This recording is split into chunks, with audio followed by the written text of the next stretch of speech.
மாயக்கல்லும் மனித பண்பும். கதிர் என்ற சிறுவன் ஒரு அடர்ந்த காட்டில் விறகு சேகரித்துக் கொண்டிருந்தான். திடீரென்று ஒரு புதருக்கு அடியில் விசித்திரமான பச்சை நிறத்தில் மின்னும் கல் ஒன்றைக் கண்டான்.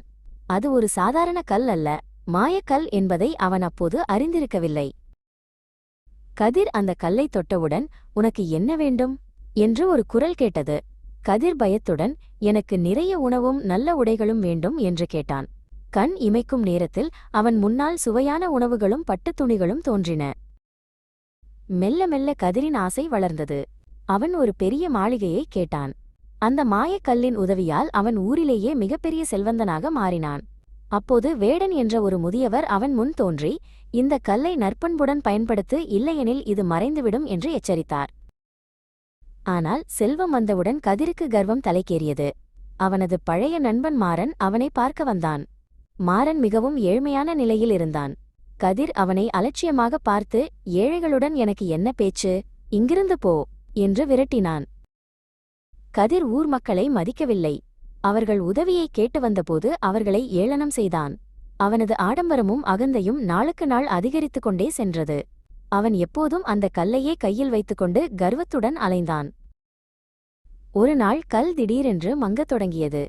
அதன் பச்சை நிறம் மெல்ல மெல்ல கருப்பாக மாறியது. மீண்டும் அந்த முதியவர் வேடன் அங்கே தோன்றினார். "கதிர், உனது கர்வம் இந்த கல்லின் சக்தியை அழித்துவிட்டது. இன்னும் நேரம் இருக்கிறது, திருந்திக்கொள்" என்றார். ஆனால் கதிர் கேட்கவில்லை. "இந்த கல் என்னுடையது. எனக்கு இன்னும் செல்வம் வேண்டும்" என்று கத்தினான். ஆத்திரத்தில் அவன் அந்த கல்லை தரையில் வீசி எறிந்தான். அடுத்த நிமிடம் ஒரு பெரிய சத்தத்துடன் அந்த கல் பல துண்டுகளாக உடைந்து சிதறியது. கல் உடைந்த அதே நொடியில் கதிரின் பெரிய மாளிகை மாயமாய் மறைந்தது. அவனது பட்டுத் துணிகள் பழைய கிழிந்த சட்டைகளாக மாறின. அவன் மீண்டும் காட்டின் ஓரத்திலிருந்த தனது பழைய சிறிய குடிசையில் தனியாக நிற்பதைக் கண்டு திகைத்தான்.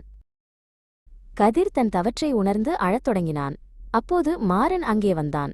கதிர் செய்த துரோகத்தையும் மீறி மாறன் அவனுக்கு உணவை கொடுத்து ஆறுதல் கூறினான். "செல்வம் மறைந்தாலும் நமது நட்பு மாறாது" என்றான் மாறன். கதிர் மாறனிடம் மன்னிப்பு கேட்டான். அவன் மீண்டும் கடினமாக உழைக்கத் தொடங்கினான்.